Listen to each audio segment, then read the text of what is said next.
Lecture du livre du Deutéronome. Moïse disait au peuple : Maintenant, Israël, écoute les décrets et les ordonnances que je vous enseigne pour que vous les mettiez en pratique. Ainsi vous vivrez, vous entrerez pour en prendre possession dans le pays que vous donne le Seigneur, le Dieu de vos pères. Voyez, je vous enseigne les décrets et les ordonnances que le Seigneur mon Dieu m'a donnés pour vous, afin que vous les mettiez en pratique dans le pays où vous allez entrer pour en prendre possession. Vous les garderez, vous les mettrez en pratique. Ils seront votre sagesse et votre intelligence aux yeux de tous les peuples. Quand ceux-ci entendront parler de tous ces décrets, ils s'écrieront : Il n'y a pas un peuple sage et intelligent comme cette grande nation. Quelle est en effet la grande nation dont les dieux soient aussi proches que le Seigneur notre Dieu est proche de nous, chaque fois que nous l'invoquons? Et quelle est la grande nation dont les décrets et les ordonnances soient aussi justes que toute cette loi que je vous donne aujourd'hui? Mais prends garde à toi. Garde-toi de jamais oublier ce que tes yeux ont vu. Ne le laisse pas sortir de ton cœur un seul jour. Enseigne-le à tes fils et aux fils de tes fils.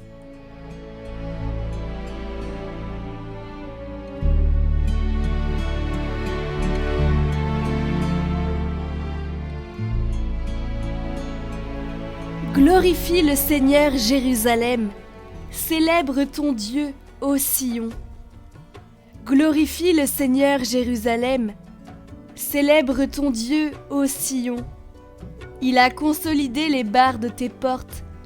Dans tes murs, il a béni tes enfants. Il envoie sa parole sur la terre. Rapide, son verbe la parcourt. Il étale une toison de neige. Il sème une poussière de givre. Il révèle sa parole à Jacob, ses volontés et ses lois à Israël. Pas un peuple qu'il ait ainsi traité, nul autre n'a connu ses volontés. Glorifie le Seigneur, Jérusalem, célèbre ton Dieu, ô Sion.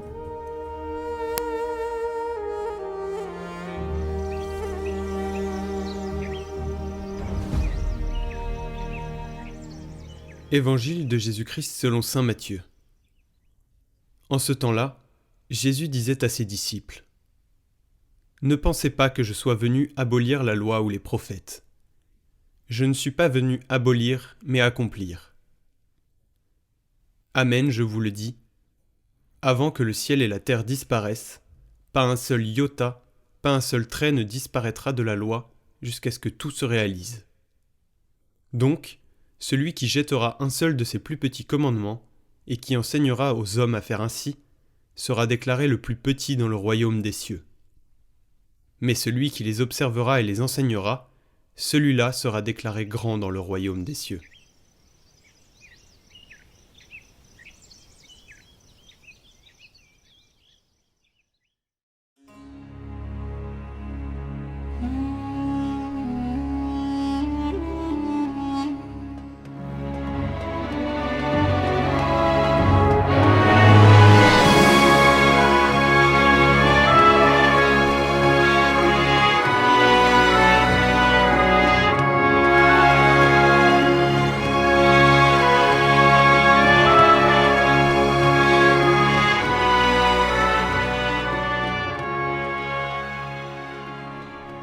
L'Esprit du Seigneur est sur moi parce qu'il m'a consacré par l'onction pour porter la bonne nouvelle aux pauvres. Il m'a envoyé annoncer aux captifs la délivrance et aux aveugles le retour à la vue, renvoyer en liberté les opprimés, proclamer une année de grâce du Seigneur. Cette parole est magnifique. Elle remplit l'âme d'une force et d'une espérance formidables. Elle manifeste clairement que c'est l'Esprit Saint qui nous donne notre mission. Ce n'est pas une mission individuelle. C'est ensemble qu'il nous guide et que nous reconnaissons ses appels. En étant frères et sœurs de Jésus, nous devenons comme Jésus. En tant que catholiques, nous choisissons de regarder les hommes, les événements, les signes des temps dans l'espérance. Il nous faut témoigner de cette espérance, loin du pessimisme ambiant, de l'esprit de critique, du matérialisme. Chacun peut transformer ses attitudes avec les armes de la louange et de l'adoration, mais aussi de l'humour. Nous sommes appelés à devenir des témoins de la puissance du Christ. Pour cela, il faut accepter d'être pauvres dans nos missions évangélisatrices, dans nos résultats, dans nos vies, dans nos forces, dans nos caractères, pour recevoir du Christ tout ce qui nous manque. C'est comme la preuve constante de sa présence. Dieu ne nous manque jamais.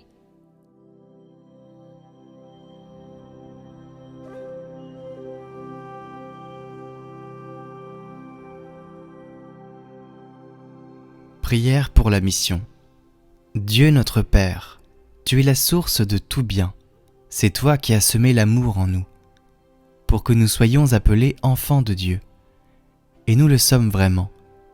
Accorde-nous de répondre à ton appel pour vivre en enfants de lumière, rassemblés dans la famille, et pour mieux révéler ton nom de Père à tous nos frères. Seigneur Jésus-Christ, Fils du Père éternel, toi l'aîné d'une multitude de frères, nous voulons demeurer en toi, le médiateur entre Dieu et les hommes. Nous te prions, souviens-toi de ton Église, peuple de Dieu en marche.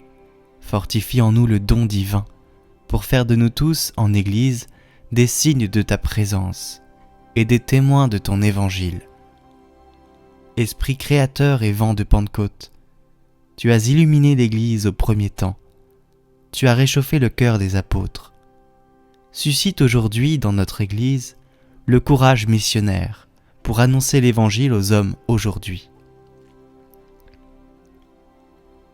Et toi, Marie, Mère de Jésus et notre Mère, sois au cœur de notre Église, celle qui nous accompagne sur le chemin du renouveau. Donne-nous d'accueillir notre identité de fils de Dieu. Rends-nous dociles à l'esprit de ton Fils et attentifs les uns aux autres, dans la foi, l'espérance et la charité. Amen.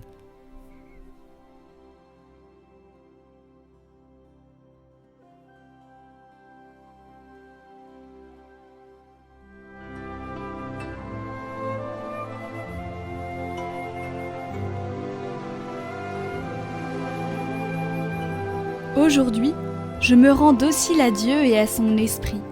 Je parlerai toute la journée à Dieu en oraison. Je ferai comme s'il était là, à côté de moi toute cette journée, ce qui est le cas en réalité. Nous vous proposons du 11 au 19 mars une neuvaine à Saint-Joseph. Cette neuvaine sera ajoutée en plus du parcours carême, donc les vidéos seront extrêmement longues, mais c'est le temps de carême et c'est aussi un temps de prière. Vous pouvez aussi retrouver ces neuvaines sur la chaîne Catoglade dans la playlist en lien en description.